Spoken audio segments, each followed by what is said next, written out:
Maneva na sema PENDREAM TV. PENDREAM TV de osia dem yopo.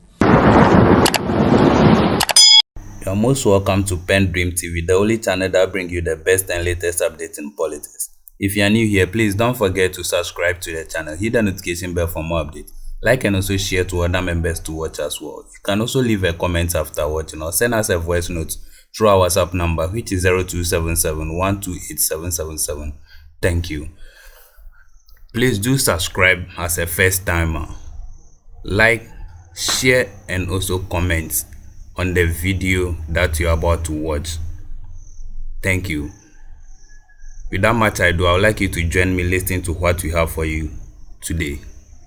Nana, unlike what happened in 2008, where the approval of the choice of running mate by Nana Akufo-Addo, candidate to Akufo-Addo at the time, Dr. Mahmoud Bawumia, was not a straightforward one. In fact, as you've indicated some time ago, that he was not really the choice or the preferred choice at the time, or the most preferred or popularized choice at the time.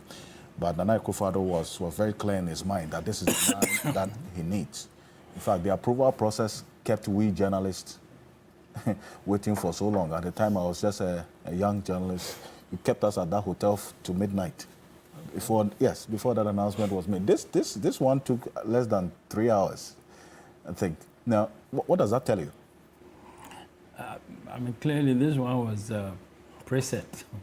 Preset? Yes, it was basically preset. I mean, from all the information that we had before the process came to an end, and most peculiarly, the weighing in of the NIB, the National Investigations Bureau, in coming out with some supposed report, investigation, I don't know whether it was a poll or whatever, that NAPO was the most popular, most preferred running mate.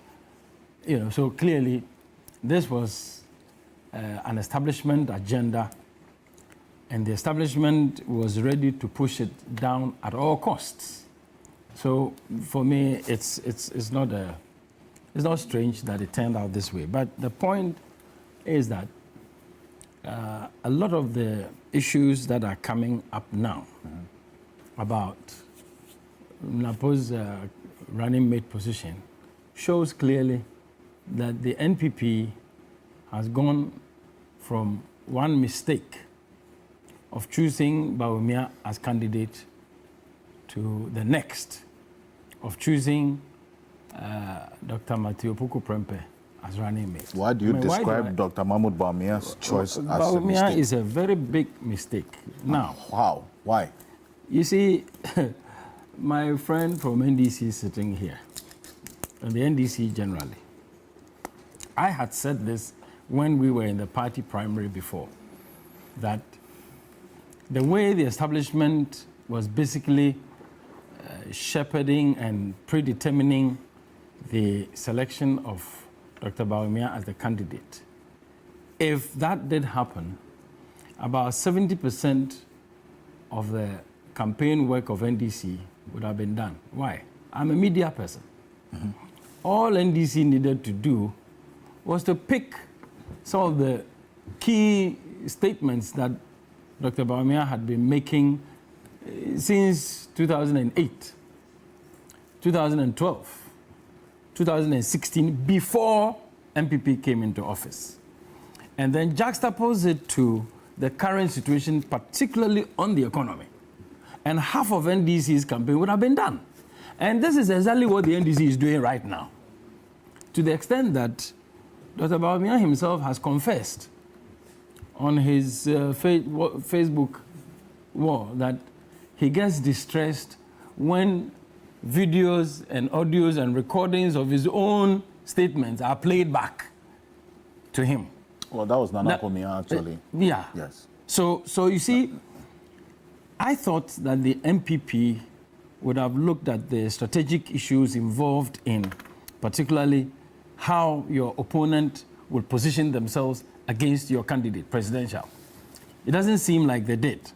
So they selected Bawumia. And every turn of the way, there is one tape or the other that is thrown into Bawumia's face. And it is very difficult for you to run away from it because this is audio, video, recording live. Now, when you have come through that kind of situation, so you get selected as the candidate, presidential. So now the party looks for a running mate. And my sense would have been that the running mate would provide some mitigating effect on the negatives of the presidential candidate. And you go and select a person who is not just tagged. NAPO has not been tagged as arrogant. He is arrogant. How do you see? Now, when you take his responses to public concerns, I mean, is that a tag? When somebody speaks to you a certain way without respect, and then people say that if you speak this way, you are arrogant. Is that a tag? It only shows you what is inside the person. That is his character. It is not a tag. Please, let us be realistic about this. Now, even when somebody talks about, I think our friend here talked about the need for repackaging. Why would you need to repackage if there was nothing wrong? There was no damage. If there is no damage. Now, wait. But where we are today, I will insist. Some repackaging. No, I will insist. Look, I will insist. Let Ghanaians go to the polls, voting for people whose character they already know, not people who are going to be repackaged. But would you let Ghanaians go and vote based on what they know about people, whether they are packaged or repackaged or whatever? What is the person made of? What comes out of them naturally when they are squeezed? What comes out of them? Now, clearly, our country is very fractured and divided along partisan political lines. Within NAPO's own party, within the NPP, in the last election, the NPP had an issue with an independent in Fomena. The words that came out of NAPO's mouth, I was shocked to see the NPP running to beg Honorable Esiama that he should come on their side so that they can become the majority. I mean, these are people who don't see the value of another person beyond themselves. And you say things like, look, Esiama he wants to go unopposed and so on and so forth. If other people had gone opposed, what do you think he would have gotten the chance? Well, if he gets, wait a second, please. If he gets into parliament, touch wood, he may not be, but if he does, he shouldn't even come near. John Boadu said the same thing. The president said the same thing. So it becomes a matter of convenience when they think that now they need you. And NAPO has exuded that kind of character too. I had this conversation going on in Parliament about issues concerning candidacy defense having been put in requests that it should be added to budgetary proposals. And I cringed to hear NAPO's reaction. That a request for the development of an opposition stronghold should be added to the budget. We should go and put a candidacy defense in the opposition stronghold. That was what really disturbed me. So, Keta is opposition to NPP. And so, therefore, the citizens of Keta are not Ghanaians. Yeah. And this person wants to become vice president of Ghana. And you are calling this a tag? This is not a tag. That is the man's character. I don't think that Ghanaians need a vice president like Dr. Opoku Prempeh. Well, there are those who say his assertiveness is Listen, let me make my point. I am telling you what Ghanaians are also. Arrogant. I am telling you what Ghanaians are saying about this gentleman. NAPO has been my very good friend, and I've known him within the party, outside it. But I am saying where we are at now, this country is at the crossroads. It should matter to all of us who becomes president, who becomes vice president, who becomes minister, who becomes this and that, who becomes MP. Now, these are people who would want to win an election, and that's about the end of it. their character will show you. NAPO is the least qualified, as far as I am concerned, to stand in for the president of Ghana a day that the president is not at work. I see, but you say you know him. Yes. Personally. Yes. And that's your verdict. Yes. That even beyond. It is not. I'm telling you what I'm also picking. Since his announcement. You see, there are some who are close to him who say his public utterances are not a judgment of who he is. So if you say you know, does that make sense to you? If you say you know him, personally, does that make sense to you? If you say you know him personally, yes. Do you know him? I'm just telling you that this is not a personal judgment in terms of love or hate. I'm telling you that we are at a point where Ghana needs leaders who are compassionate. Ghana needs leaders who are respectful, especially where the Akufo-Addo government has been accused of the arrogance of power, and there is a lot of evidence of it all over the place. I don't think we need another round of such arrogant leaders in this country. No, not of the kind. Look, I don't think anybody would take what I'm saying as an attack on NAPO's person. That is what it is. Simple. Okay. So if people had done the same thing about Akufo-Addo, would have been spared this. I don't think we'll be where we are today, where people are complaining about the president not respecting our chiefs, the president not doing this and that. We are yet to go to the polls. And the Constitution of Ghana says that whoever is the running mate of the person who gets elected is deemed to have been elected. So if, as far as I'm concerned, touch wood, Bawumia gets elected, it means that NAPO becomes the vice president. And I don't think that Ghana needs a president who cannot be trusted, a president who is running away from his own words, a president who is not ready to stand up to the thing that he said just a short while ago, and a vice president who doesn't respect anybody apart from himself. I don't think we need that.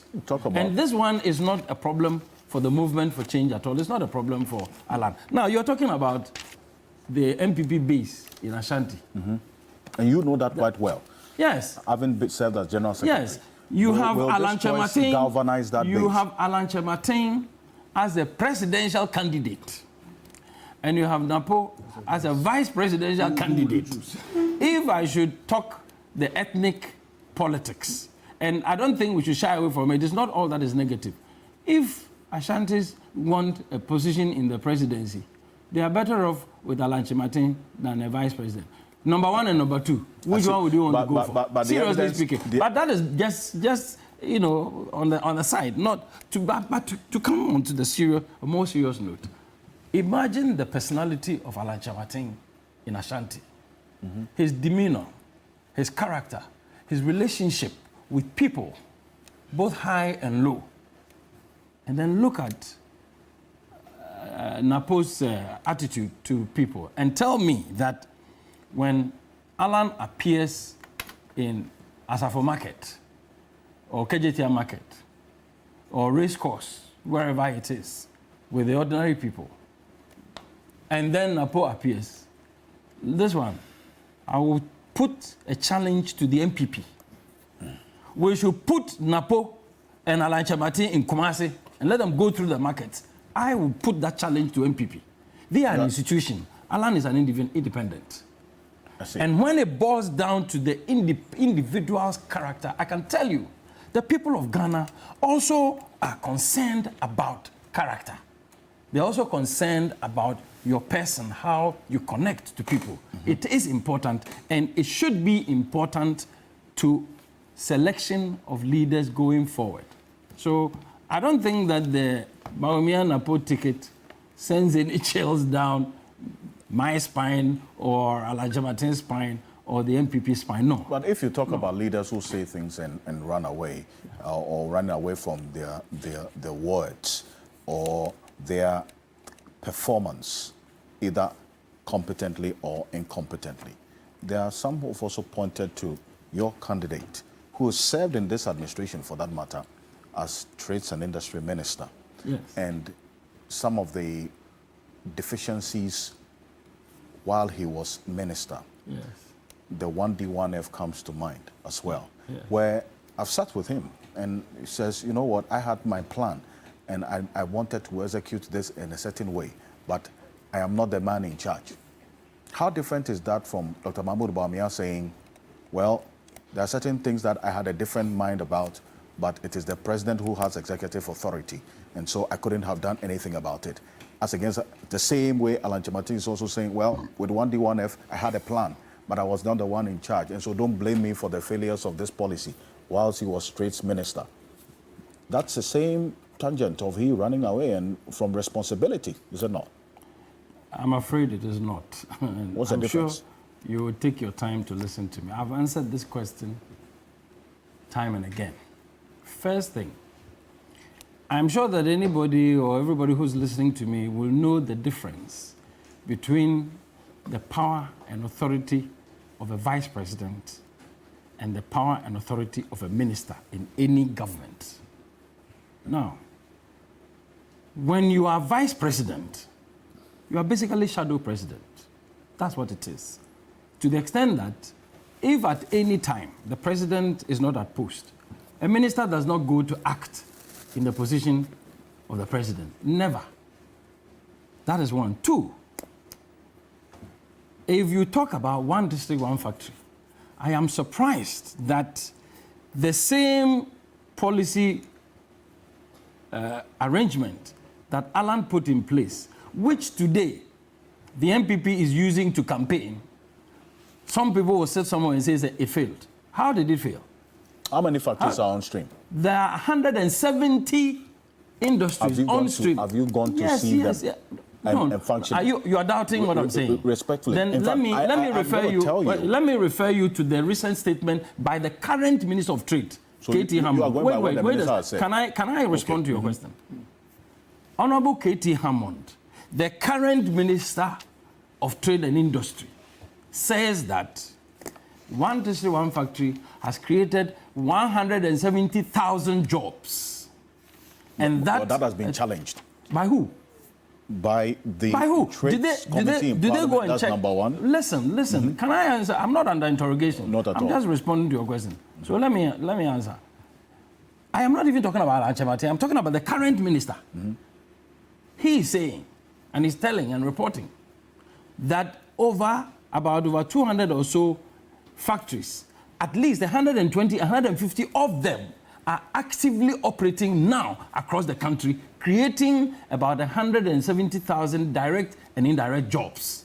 Now, if the current government and the sitting party, the party in government, is campaigning with this, and it is not even Alan Kyerematen who is talking about it, and somebody doubts it, they should go to the Ministry of Trade and go and check on that. Okay. Now, two, when the president is not in his seat, the next person who takes over is the vice president, as I said. Now, when the president was bringing Dr. Bawumia, he told the whole country, and I'm going back to the fact of Dr. Bawumia running away from his own statements. He told the whole country that, look, when traders trade, their capital is disappearing because the cedi is not stable. Their profits don't mean anything. And that is why I am bringing Dr. Bawumia to come and fix this economy. And traders, you will be happy because I'm going to hand over the economy to Dr. Bawumia when I take office. And then Akufo-Addo takes office 2017. To date, 8 years, with the economy firmly placed, according to the words of the president, in the hands of the vice president, who also happens to be chairman of the Economic Management Committee. Today, when you talk about the economy, when you talk about exchange rates, when you talk about inflation, when you talk about prices of goods and services, Dr. Bawumia is just merely talking to you about digitization, which is one drop, one aspect of the entire economy. And the fundamentals which he himself lectured all of us on so copiously, the fundamentals. Dr. Bawumia, who is ready now, who says they should give him the steering wheel, and that he now wants to jump into the seat. Now, he doesn't even want to talk about the economy anymore. He doesn't want to talk about fundamentals anymore. That's what I'm saying. He's running away from his own statements. Okay. How can we trust a president who right now is still in charge of the economy, who is refusing to address directly economic issues, how can we trust that person to say, now let me take charge and then I will now give you what I have up my sleeves? I think it is a trick for which a lot of voters have fallen in the past. Fortunately, we still have some time to decide and to think before we vote on December 7. Right. These gimmicks should not work with any Ghanaian, and it won't work. Somebody put a question as to whether you prefer an arrogant leader who gets the job done or a humble leader who is incompetent. But which job did he get done? So those are two different. Let me which also job did he? If the arrogant leader could get the job done, obviously everybody wants the job done. But still, we don't want an arrogant leader anyway. Thank you. PENDREAM TV really appreciate your time. Please, if you have not yet subscribed as a new member, please do so for us. Hit the notification bell to keep you tuned for any updates that will be loaded onto the channel. Thank you. Dedi kama mamena PENDREAM TV ase. Na so far so good. Say open online portal e wo Ghana. Nipa share, nipa follow, nipa comment here. To my best of knowledge, without any biases, PENDREAM TV.